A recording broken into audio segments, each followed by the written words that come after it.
Hello, everyone. You just recently finished the law school learning pyramid presentation, which was about 35 minutes long, going over the different skill levels needed and the types of knowledge and information and skills that you'll have to develop in law school.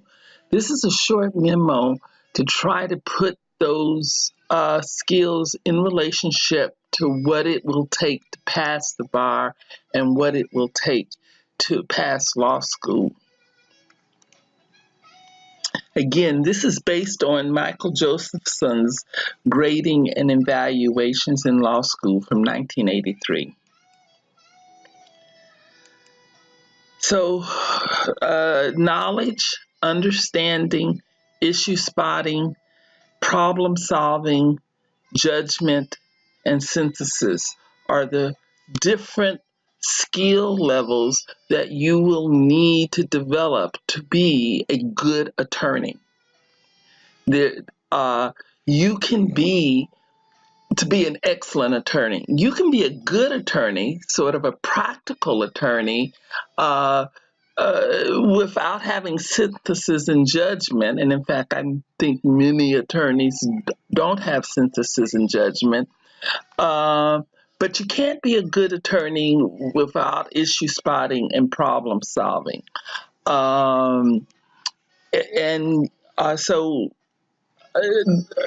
just review those, and once again, I'm going to invite you to develop some method to get this information, and we'll talk about some ideas about how to do that, to get this information and to categorize it as you're getting it so that you will know what to do with it as you're studying, because you're going to be studying between 27 to 36 hours a week, 3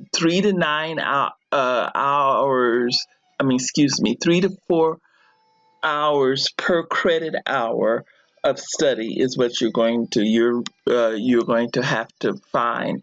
We'll talk about making a schedule pretty soon, but start looking at your family and work life and you've got to carve out chunks of time, not 10 minutes here and 15 minutes here, because that's not effective study time. But at any rate, we'll talk about that later. So one of the things I wanted to talk to you about is what it takes to do well in law school. So on the right-hand side, I have letter grades A, B, C, D, and F, and I have a arrow that goes horizontal.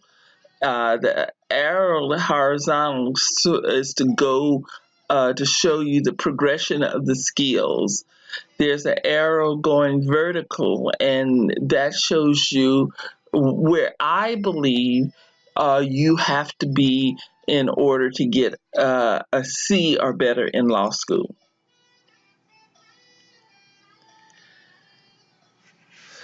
So if you want to make a C or better in law school, you're going to have to do more than know and understand the law.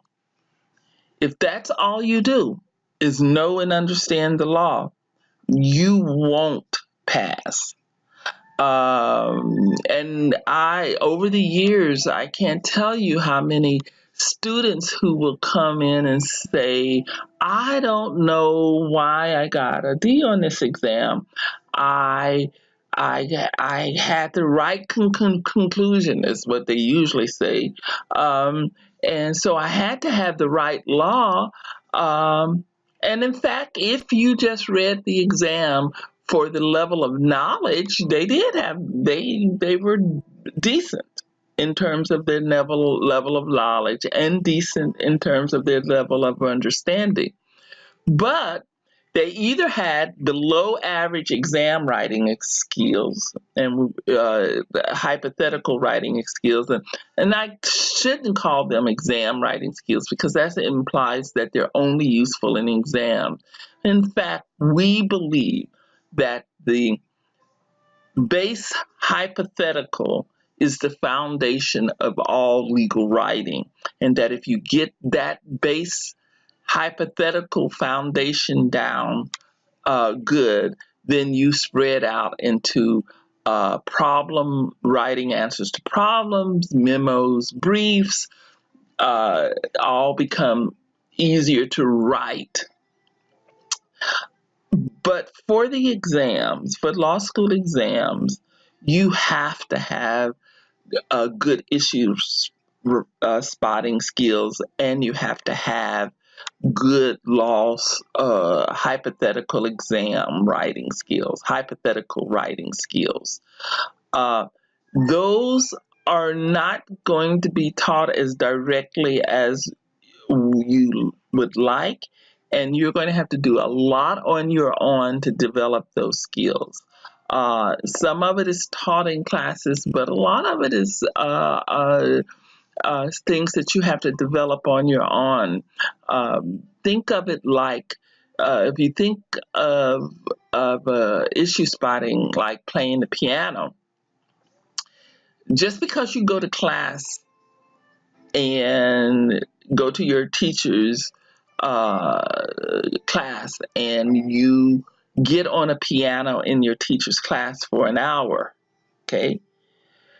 If you don't practice, if you only practice 30 minutes, if you only practice 40 minutes, and you go back the next week, you have not improved. You can't improve. You haven't spent enough time practicing writing, not reading cases, not critiquing cases, but the actual practicing the skill you're going to be tested on, which is issue spotting and exam writing.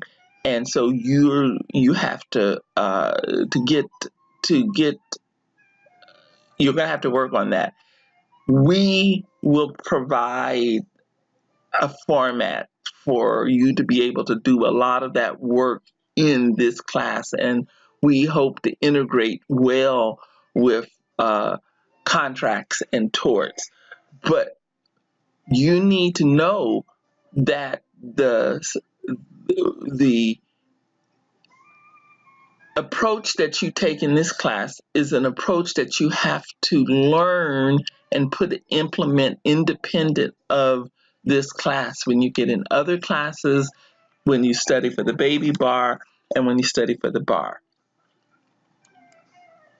So bar passage, there's a higher level of expectation for bar passage. You still need an average exam writing skills, okay? But now you need to be more an issue spotter and a problem solver to pass the bar. And you have to remember that the bar is a competitive exam. It is everyone who should pass isn't going to pass, because part of what the bar wants to do is fail people. So they look for reasons to fail people. And so what you want to do is to put yourself in the group that's going to pass. And you do that by having really good exam writing skills, and by having good issue spotting skills and problem solving skills. And those have to be developed over the entire 4 years you're in law school. You cannot think that you can wait until the 2 months, the six weeks or whatever it is after graduation, and that you can do it in that time. No, you can't. You won't. You won't be able to do it. Especially if you haven't been doing it. I mean, so if you haven't, that period is really it's more supposed to be a review and pulling stuff together than a skill development period. You're in the skill development phase now, and you've got to give it the time that's needed to develop the skill.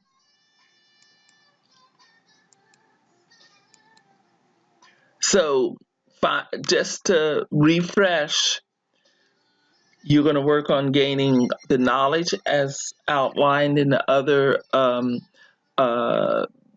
presentation. You're going to gain understanding. You're going to develop your issue spotting and problem solving skills. That is your target for this semester and for next semester. Your target is to have exceptional issue spotting skills, average to above average writing skills, and average to above average problem solving skill. Exceptional issue spotting skill. And you can't have exceptional issue spotting skills if you don't have an exceptional level of knowledge and exceptional understanding. I am presuming that you're going to have those. Okay? And so that's the target you have to think about we're going to talk when we do our academic strategic plan. You're going to have to identify you some goals, and so you need to start thinking about what are your most immediate goals, where are your weaknesses in terms of memorization, in terms of understanding, in terms of analysis. And the issue spotting is a skill that you may already have some of. You just never thought of it as issue spotting, and we're going to bring that to the forefront and work on that. So please post your questions on Moodle, and we will, as always, get to your questions and answer them.